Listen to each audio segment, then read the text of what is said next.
Where has all your money gone? Why has your income increased over the years compared to when you first started working, but you still feel like you're not making any financial progress? I mean, you have zero savings, zero investments, and haven't hit any of your financial goals. Despite earning more, you find yourself just as stressed about money as before. For doctors, healthcare professionals, it's often due to one silent but powerful issue.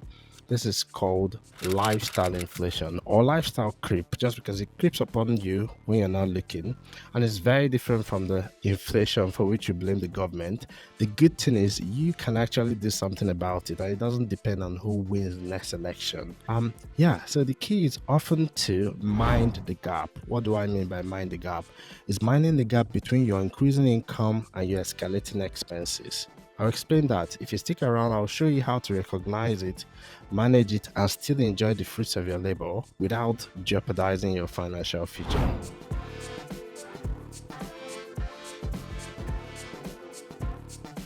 All right, I'm going to let you in. We've got a quick update.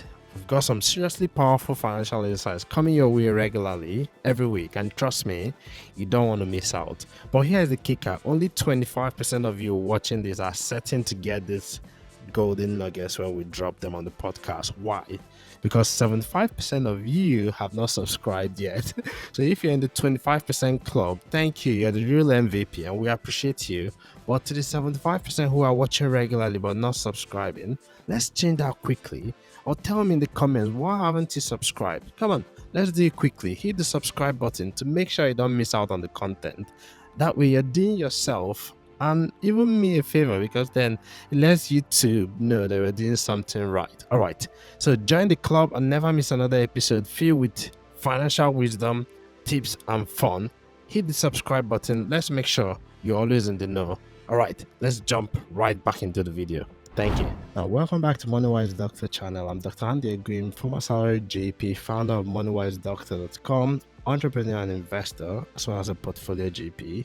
Our mission is to help doctors and healthcare professionals to make smarter financial decisions and avoid costly mistakes. If you haven't already done that, head over to MONEYWISEDoctor.com. There's loads of resources there that can help you in your financial journey, and you can subscribe for free to our weekly newsletter. In the description, you find the links to get all those resources and the newsletter. Now, what is lifestyle inflation? I mean, lifestyle inflation, also known as lifestyle creep, it happens when your spending increases to catch up with your income. So instead of saving or investing the extra money, you spend it all on different items, and some people might say it's essential items, but somehow your essential items tend to increase, and this can also lead to financial stress. Doctors and healthcare professionals are particularly vulnerable to lifestyle inflation. After years of rigorous training and accruing student debt, many times you feel the urge to reward yourself, and once you start thinking, I'm earning a substantial amount of money now, your expenses can quickly spiral out of control, leading to high expenses that tend to match your income. So there's no gap between your income and your expenses. Now, why is lifestyle inflation such a trap? Imagine you start your career earning 30,000 or 40,000 a year. You live comfortably within your means. You're renting a small flat, you're enjoying occasional luxuries. Fast forward to a few years and you're earning £60,000, but instead of saving the extra income, you upgrade to a bigger house, a luxury car, you eat out more frequently, you buy more expensive stuff. Before you know it, expenses are ballooned to match your income, leaving you with no additional savings or investment. You have nothing put aside for the future. According to a study by the Money Advice Service, around 40% of adults in the UK do not have enough savings to last them even a month if they lost their main source of income. So this is quite shocking statistics, and it's quite common. For my work in MONEYWISE Doctor, I come across thousands of doctors every month. So a lot of doctors don't have emergency fund, but this is something really quite important.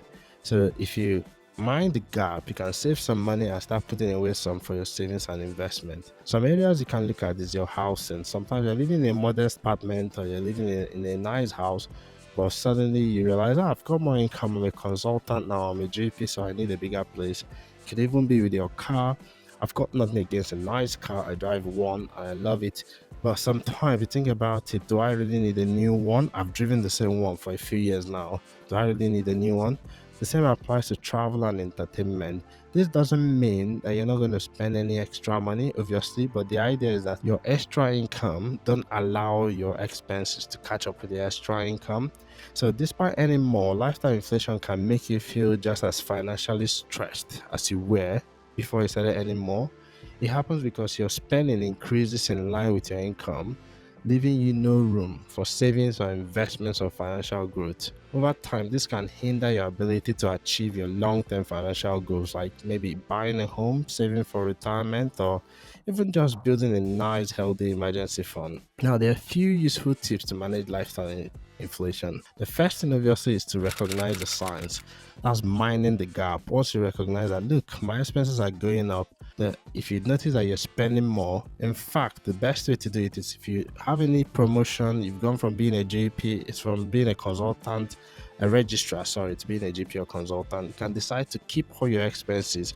Don't change your lifestyle for a year or 2 or 3 before you start spending. So if you can keep your expenses and your lifestyle just about the same, just for a few years, I'm not saying you're never ever going to change your lifestyle, but just for a few years, drive the same car, live in the same house for 2 or 3 years, can make a massive difference. Two, obviously have a clear goal. If you have a clear financial goal, that can drive what you do, it can drive your behavior, it can drive how you save and invest your money if you have a clear plan. Number three, create a budget. That goes again into having a clear financial plan. If you have a budget and you set it up automatically, I always talk about automatic savings, so you can call it a mass automated monthly activated savings system. What that means is that you set up direct debits so that your income goes by percentage into your savings account, your investments account, your giving account, so you know exactly what you're spending on. So don't increase it just because your income has increased. Now, again, it's important to differentiate between needs and wants. Before making a purchase, ask yourself, is it a need or a want? I mean, sometimes you're going to end up buying things just because you want it, not because you need it. And that's life. That's enjoying your money. And that's applying the money dials, which is one of our videos. If you haven't looked at it, head over to our playlist somewhere here to look at the money dials. But be intentional about your spending. Be mindful in your spending. Don't just sort of balloon your spending because you've got like some extra income. So in conclusion, lifestyle inflation is a common challenge and is one that you can overcome with awareness and discipline. By recognizing the signs and setting clear financial goals and making intentional spending choices, you can enjoy the benefits of your increased income without jeopardizing your financial future, so that you're not like running around in a hamster wheel all the time.